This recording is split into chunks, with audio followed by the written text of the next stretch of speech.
and gentlemen, the story you are about to hear is true. The names have been changed to protect the innocent. Dragnet.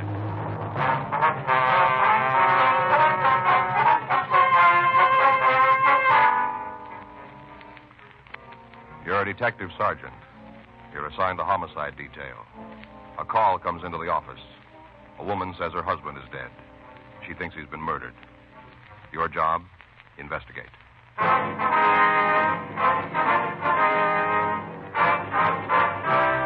Dragnet, the documented drama of an actual crime. For the next 30 minutes, in cooperation with the Los Angeles Police Department, you will travel step by step on the side of the law through an actual case transcribed from official police files. From beginning to end, from crime to punishment, Dragnet is the story of your police force in action.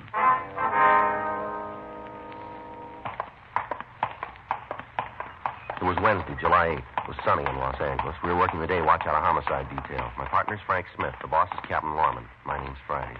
It was 11:03 a.m. when we got to 906 South Norwood Street. Front door. Hi, Friday and Smith, homicide. How are you, Carly, 1F14? Hi, Carly.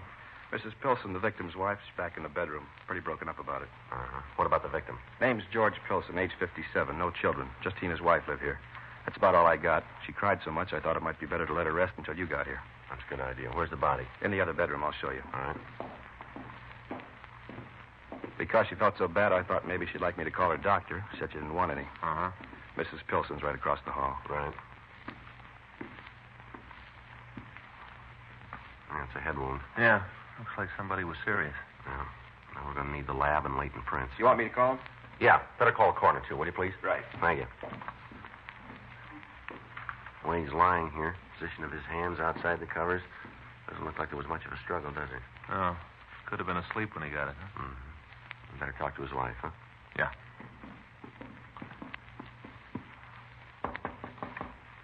Miss Pilson. Miss Pilson, police officers. Who is it? Police officers. We'd like to talk to you. Sorry to disturb you, ma'am, but we'd appreciate it if you tell us what you know about all this. All right. You want to go in the front room? All right, that'll be fine. You go ahead, please. I couldn't talk to the other policeman. We understand. Calls are all in, Sergeant. Anything else I can do? No, thanks, Carly. We'll handle it now. Right, I'll shove off. Miss Pilson, this is Frank Smith, and my name's Friday. Uh-huh. How you doing, ma'am? This is like so many other mornings. Except nobody sat in his chair like you are, Mr. Friday. I used to sit here and it was quiet. I didn't want to disturb George's sleep. Well, then your husband usually slept during the morning hours, is that Yes. right? He worked nights at the Belden Aircraft Company. All right. Would you tell us what happened? What is it to tell? He came from shopping and found him just like he is now. Do you remember what time it was? I don't know for sure. 10:30. Somewhere around there. When did you leave the house? About the same time I usually do. I couldn't do my housework in the morning. Didn't want to disturb George. Mm-hmm. About when would that be? About 9 o'clock. Was your husband asleep when you left? Yes. He never closed the door, and I looked in before I left. When you left the house this morning, did you lock the house? The back door was locked. Never lock the front when I'm just going to be gone for a short while. I see. It doesn't take me more than 2 hours to shop at the most. Do you know if your husband had any enemies, Miss Pilson? Well, not that I know of. He might have, but he never said anything to me about them. Mm-hmm. Hope you won't take offense, but we have to ask this. How did you and your husband get along? I guess I should have known that I'd be suspect, too. Well, we have to ask it. I know, Mr. Friday. You men are strangers. How could you know what our marriage was like? And how do you sum up 30 years in one or two sentences? Good, bad, and happy, unhappy. It was all those. Mm-hmm. I don't think our life is much different than most couples. Maybe one exception. You see over there on the table? Yes, ma'am. My collection of elephants. I started collecting them as a little girl. I always thought that one day I'd have a little girl. I'd give them to her. We never had any children. Mm-hmm. So my children have been pretend. I've kept adding to the collection all these years. Each new elephant is one that my little girl or perhaps a little boy would have added. I see, ma'am. I was wrong before about something I said. How's that? I said you were strangers. Yes. You're not, really. Otherwise, I wouldn't have told you about the elephants. Yes, ma'am. Then you and your husband haven't had any quarrels recently. Usual words. Nothing serious, though. Now, there's something else we'll have to know. Yes. Do you know if any personal property is missing? Stolen, you mean? That's right. Well, I'd have to look first. What if you do that for us? Right now? Yes, ma'am. If you feel up to it, we'd appreciate it if you could. You want to know about the bedroom, too? Yes, ma'am. All right. One other thing, Miss Pilson. Yes. Was your husband in the habit of carrying large sums of money on his person, would you know? Oh, no. Usually carried some cash, but never large amounts. I see. All right. Would you like to start checking now, Miss Pilson? Do you mind if we sit a moment longer? No, it's all right. Take your time. I was just remembering how like other days this is. I'd sit here reading, or maybe just looking at my elephants and thinking. Mm-hmm. It would be real quiet. Then the clock would strike 12. I'd go in, wake George. Yes, ma'am. Shall we go in? Yes, if you're ready. It's not quite time. That won't make any difference now. Beg your pardon? He won't hear us.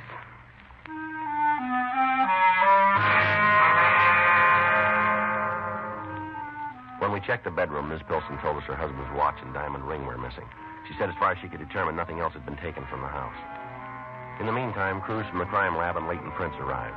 Frank called the office, and they ran the names George and Marie Pilson through R&I. They called back later to say they could find no record on either one of them. Further questioning of the victim's wife failed to give us any definite lead as to who our suspect might be. We left the home and began to question some of the neighbors. 1:14 p.m., we rang the bell at the house directly across the street. We identified ourselves, and Sam Mordell, the occupant, admitted it. We went into the front room. I was beginning to think I'd have to go look you fellas up. How do you mean that, sir?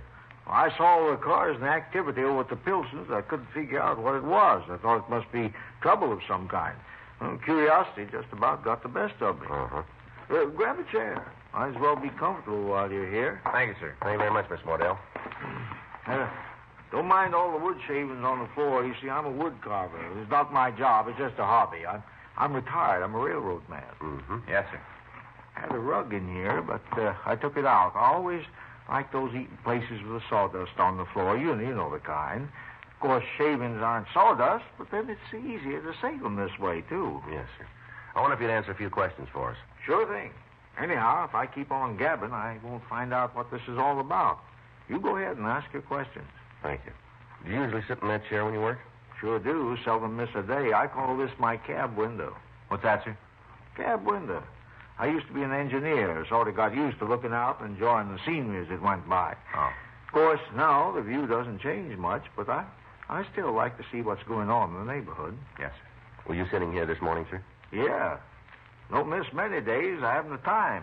I have to get this chain finished. A lot of work to carve at the wood chain. Yes, sir. Would you remember seeing anybody around the Pilson residence this morning? You mean besides Mrs. Pilson? You saw her, did you? Sure. She went shopping. She always goes Wednesday morning, of course, unless the weather is bad. Yes, sir. Did you see anybody else? Yes. Saw a fella come out of there while Mrs. Pilson was at the store. Saw a man come out of the house? Yeah. Would you remember what time that was? 10 o'clock sharp. You sure of that? That's right. You see this watch? Yes, sir. They gave me this when I retired. You can see what it says on the back. See? Look. Yeah, it's real nice. Railroad watch. Doesn't vary a bit. I don't get a newspaper, so I listen to the radio news when I'm working. Mm-hmm. Always check the time they come on. Because I know that my watch is right. Sometimes they're a couple of seconds late or early. Mostly, though, pretty much on schedule. Make good railroad men. Yes, sir. It was 10 o'clock sharp by my watch. Program was 3 seconds late. Yes, sir. Now, did you see that man go in? No. I went out to make a pot of coffee. How long were you out of the room? 20 minutes. Never take any more than 20 minutes. Do you mind if I carve while we talk? I've got to get this chain finished. They're going to get a new record. Yes, sir. All right. Could you describe this man for us? Sure, but I can give you a better clue than that. What's that, Mr. Mordell? He had a truck. Go ahead, Larry. Printing on the side. Uh-huh. Man's name. Said he sharpened lawnmowers. Do you know the name? Well, I'm not real sure. Either Ray or Gray. Was there an address? Yeah, it was lettered too small. Anyhow, I wasn't too interested. I sharpened my own more. Uh-huh. Can you tell us what kind of a truck it was? Not the make, but it was a closed-in kind. Green color. Didn't look too new. Uh-huh. And you say the name on the side was either Ray or Gray. Is that it? Yeah, my eyes are good yet, but only the Ray part was real clear. It looked like there could have been another letter in the front, though. Uh-huh. Just thought of something. Yes, sir. It didn't have to be Gray. It could have been Bray or Trey. Yes, sir. We can check that out. Now, can I ask you something? What's that, sir? What's the trouble? Well, Mr. Pilson's dead. Well, couldn't have been a natural death, or you fellas wouldn't be asking questions. That's too bad. George is a pretty good neighbor. Is that right, sir? Be tough on his wife, too, being married so long and all. I went to their 25th anniversary. Isn't easy to go on alone. I lost my wife 7 years ago. Mm-hmm. Not when you've been happy. It's not easy. Yes, sir. Mr. Mordell, you said you could give us a description of the man you saw coming out of Pilsen. Yeah, and if he had anything to do with George's death, he's going to get what I wanted for so long. What's that, sir? That's when you catch him, I mean. Yeah. He'll get his name in the paper. How's that again, sir? That's why I'm carving this chain. It's going to be the longest chain ever carved out of a single piece of wood. Oh, I see. Almost made it a couple other times. Then I got too anxious and botched the whole thing. See there? Shavings? Yes, sir. When I finish, I'm going to sweep them all up and weigh them.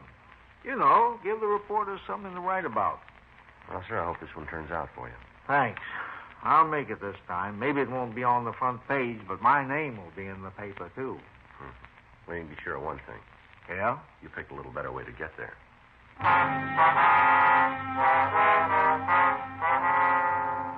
Sam Wardell gave us a description of the man that he'd seen. We called the office and got out a local broadcast, and then we went back to the Pilsen house. We found a lawnmower in the backyard. Mrs. Pilsen said her husband had sent the lawnmower out to be sharpened, but she didn't know who the man was that did the work. We checked the classified directory, and we found the name Gray's Lawnmower Service. The listing had been underlined in pencil. Frank and I drove to the address, 2604 Royal Street. It was a small shop set well back from the street. The place was locked. A clock sign on the door read, "We'll be back at," and the hand pointed to 4:30. We parked across the street and we waited. At 4:43 p.m., a man answering the description we'd been given unlocked the door and entered the shop. 4:45 p.m. Oh, hiya.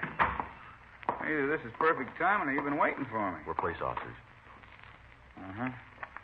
Well, I guess that writes off the timing part. Is your name Gray? No, it's Para. Do you work for a man named Gray? Uh-uh. It's my own business. I bought it from him. I see. He'd been here for some 20 years, so I just kept the name. Do you pick up and deliver in your business? Yeah, Well, then you have a truck. that's right. What kind? Panel job at Dodge. What color? Green. Look, I don't mind answering questions. I know you got a job to do, but the way I see it, this question and answer game plays better if we both know what counts and what doesn't. How about it? Well, for the time being, let's just say you called it, huh? Yeah? We got a job to do. That's it. It'll have to be for now. All right, I don't want to buck you guys. I got nothing to hide, but I get the same feeling when somebody won't cash a check for me. Yeah. It galls me to think I'm lined up as a bad risk. We're not accusing you of anything. Now, we'd appreciate your cooperation, but trying to keep this in mind. We'll still get what we came here for. Now, you make the choice how you want it. Okay, what are you after? Hot lawnmowers? You said you made deliveries, is that right? Yeah, Do you keep a record of the calls you make? sure. Can we see the record? Yeah, if you want, the book's over at the desk in the drawer. I'll get it. I'll get it. What'd you expect? I was going to pull a gun out of the drawer? That's the one? Yeah. Here you are, Joe. Thanks. These all the calls for today? That's right. Austin, Kemper. When'd you make these calls? What time? That's right. Well, Kemper this morning and Austin this afternoon. They're the only ones you made today, huh? Yeah. Wait a minute. Let me see the book a second. Uh-huh. It isn't here. I guess I forgot to enter it. What's that? Another call I made. Where was that? On Norwood Street, 906, I think it was. Remember the name? Pilsen. What time were you there? I'm not sure. 9:30 or so, I guess. Who'd you talk to? Nobody. Didn't see anyone around. Did you go in the house? Why? Did you? Yeah, I rang the bell a couple of times, and I knocked. Yeah. Well, I thought maybe they were in the back of the house and couldn't hear me. The door was open a little, so I walked in. Yeah. Went in the front room, called out, didn't get any answer, so I left. You didn't leave the front room. That's right. Did you see anybody? I told you I didn't. What more do you want? You said you called out. Yeah? How loud? What do you mean? Loud enough to wake a person sleeping in a back bedroom, maybe? Well, I guess so. No one answered. It came out. I know that. All right. Well, was there someone there when I called? That's right. Well, ask them then. I don't know what you're getting at. I walked into a house. I didn't do anything wrong there. If there was someone there, ask them. Be a little hard to do. Huh? He's dead.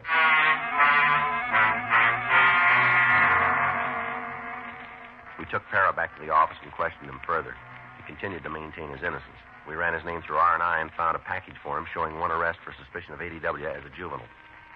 We booked him on suspicion of 187 PC, murder, and Frank and I went back to his shop. We thoroughly searched both the building and his truck, but we failed to turn up either the ring or the watch. Thursday morning, Leighton Prince reported that they'd found no fingerprints in the house other than those of the victim and his wife. We got a call from Ray Pinker in the crime lab. He said that George Pilson had been beaten about the head with some type of round instrument. He also substantiated our theory that there had been a little struggle on the part of the victim. We called the county morgue, and Dr. Cephalou said he'd notify us as soon as he posted the body. 11:26 a.m. Joe? Mm-hmm. Just checking over these time elements. Yeah? Mrs. Pilson left at 9. It's gone about an hour and a half. The neighbors saw Para leave the house at 10, right? Yep. And if Mordell is right about how long he was gone from his front window, Para could have been there about 20 minutes. That's the way it checks out. Well, give him enough time, don't you think? Well, we still got to figure maybe he's telling us the truth. Yeah. And if he is, that gives us several possibilities. When Pilson didn't answer, maybe it's because he couldn't. Yeah, I see what you mean. I got it. Homicide Friday. Yeah. It was, yeah. I see. Right. Be right over. It's Doc Cephalou who just finished posting the body. Yeah? It's possible that Pilson wasn't killed by the head blows. What do you mean? Might have been dead before he was hit.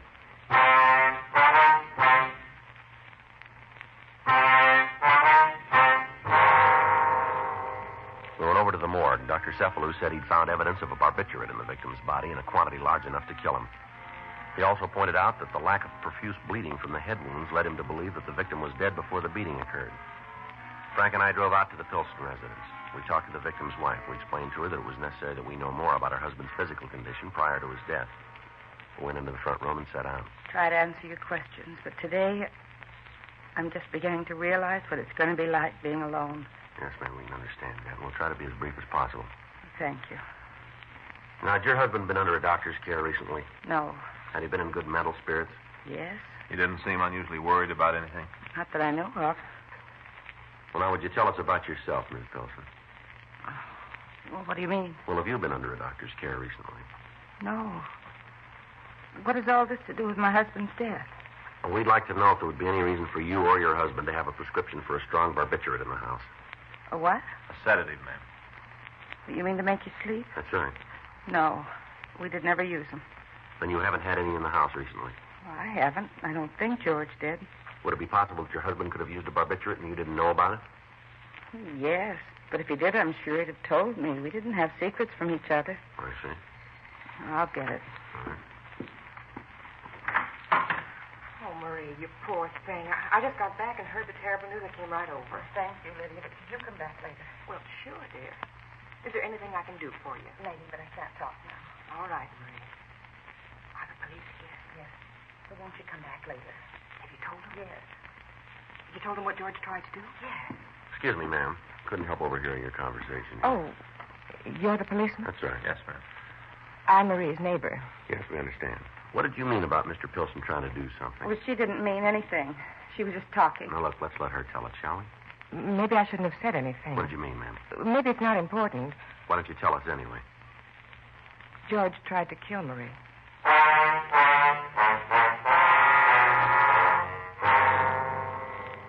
We brought the neighbor, Lydia Shires, into the house for further questioning. She explained that she was a close friend of Marie Pilson's. It was quite evident that Mrs. Pilson didn't want her friend to talk to us. If I had any idea I was going to cause all this trouble, I'd never come over. I only meant to help Marie. Would you tell us why you said that Mr. Pilson was trying to kill his wife? Sure, but Marie can tell you better than I can. Oh, now, honey, don't get upset. It's going to work out all right.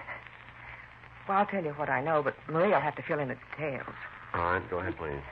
Last week it was, she came over to my house, terribly worried. She was afraid she was going to have another nervous breakdown. Oh, please don't, Lydia, please don't. Now, don't fret, dear. We all want to help you. Miss Pilson, once more, had you been under a doctor's care recently? It was George, her husband, that made her sick. He kept telling her she was going crazy, said she was going to die. Finally, she got to believe in the things he was saying. Yeah. That's when she had the breakdown. How long ago was this? About 3 weeks ago. All right, go ahead, will you? Well, George got these pills for her, something for her nerves to make her rest. Yeah. That may be our office, I'll guess. All right. Hello? That's right. No, he isn't. You want to tell me who's calling? Would you like to leave a message? All right. No, my name's Smith. She hung up. Woman asking for Mr. Pilson. Did she give her name? No, said she was a friend of the family. It was her. I know it. I wish I'd talked to her. Who was it, Miss Pilson? I don't know her name, but she lied. She's no friend of mine. She caused all this. How do you mean? That's why George was trying to kill me. With me out of the way, he could have her. She'd come and live in my home. You never told me about her. I still had some pride. All right, now this medicine your husband got, was it a barbiturate? Yes. That's how he was going to kill me. Where did he get the pills? I don't know. George would come in and sit on my bed in the early morning. When he'd come in from work, he'd wake me up, tell me I was going to lose my mind. Yeah. Time after time he did it. I began to think he was right. I couldn't remember doing things. That's when you started taking these pills, huh? Yes, that's right. I see. He'd put them in my food or in my drink. You sure he did that? Yes. I counted the capsules in the bottle every time I took one.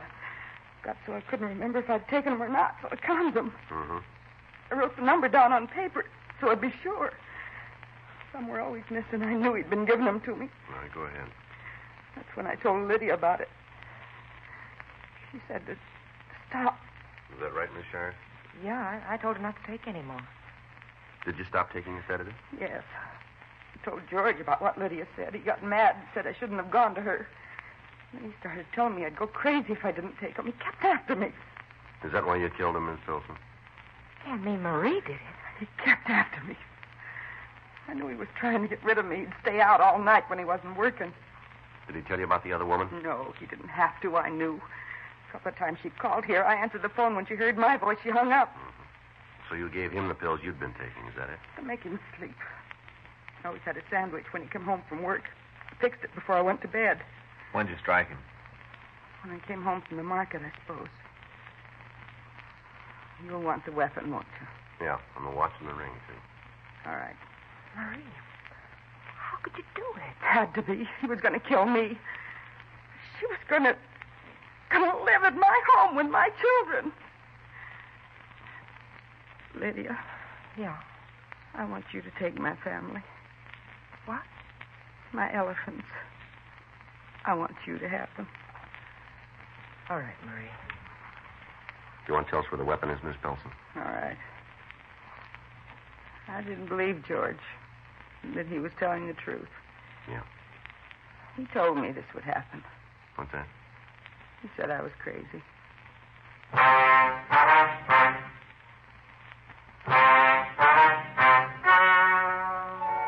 The story you've just heard is true. The names were changed to protect the innocent. On November 3rd, trial was held in Department 97, Superior Court of the State of California, in and for the County of Los Angeles.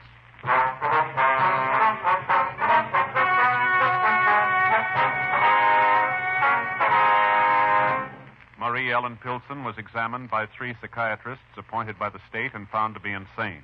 She was confined to Mendocino State Hospital for the criminally insane for treatment. You have just heard Dragnet, the authentic story of your police force in action, and starring Jack Webb, a presentation of the United States Armed Forces Radio Service.